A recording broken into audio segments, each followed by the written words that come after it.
With two members of the United States Senate at the heart of the fight for health care reform. Senator Orrin Hatch is a Utah Republican and a member of the Finance Committee. Senator, you're one of the coalition of the willing, so-called, one of the 7 senators, 4 Republicans and 3 Democrats who may well decide this health care bill. What will it take to get it into a conference with the House? Well, as you know, both the House bill and the Health Committee bill in the Senate were very, very partisan bills. So it would take a real bipartisan effort to try and get something that I think everybody could support. And there's a wide disparity of what we should do. And almost everybody is for improving access, reducing costs, promoting prevention. But when you get into the details, that's where you get into trouble. And, of course, we're finding that they're pushing government mandates. Those are job killers. Government plan, in other words, a government control of health care and Medicaid expansion. These are all very, very difficult issues that have to be examined or we'll put this country on its backside. Well, let's listen for a second, Senator, to President Obama. Here's what he said today. I know that there are those in this town who openly declare their intention to block reform. It's a familiar Washington script that we've seen many times before. These opponents of reform would rather score political points than offer relief to Americans who've seen premiums double and costs grow 3 times faster than wages.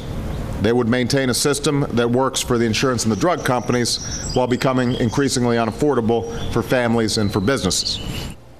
Is that helpful, Senator?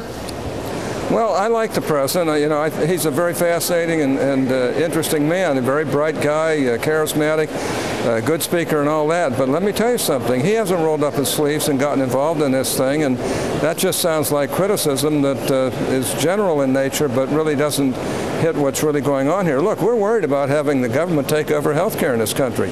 And if anybody believes that the government's going to do a better job in the private sector, they got to be nuts. Look at Medicare. Medicare is now facing a $39 trillion unfunded debt, and that's because government's running it. Medicaid, look, they're talking about Medicaid expansion.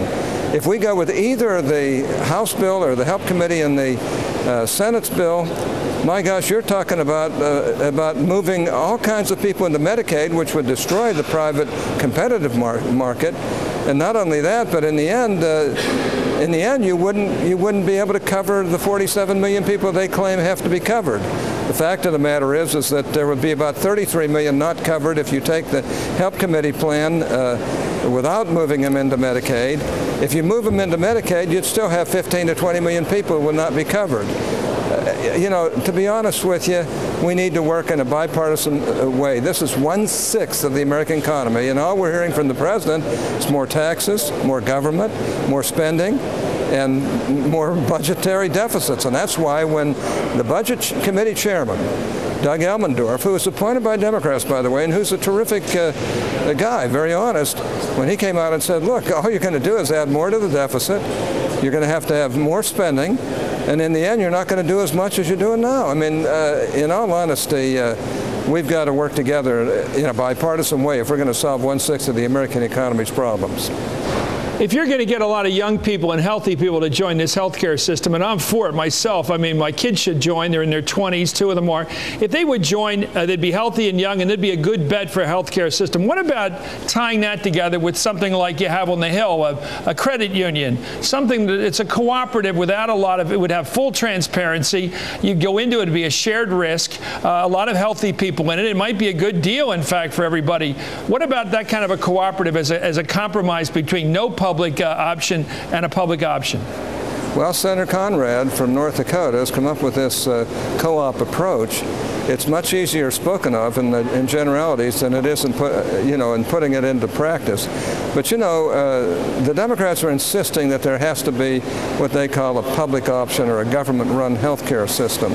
And they may be willing to go with something like co-ops, but Senator Schumer, who seems to have a lot of control in the Democratic side, indicated that, from New York, he indicated that he would not go along with it unless, and he's speaking for the liberal Democrats as a whole, they would not go along with that unless there was a federal co-op plan run right here in Washington He said we would agree to, the Democrats would agree to appointing the board, giving them the money, and letting them be on their own. Now, if anybody believes that, they got to be nuts, is all I can say. I mean, that's, you know, that what they want to do, and let's just be brutally frank about it, they want to come up with a system that pushes you towards a single-payer system.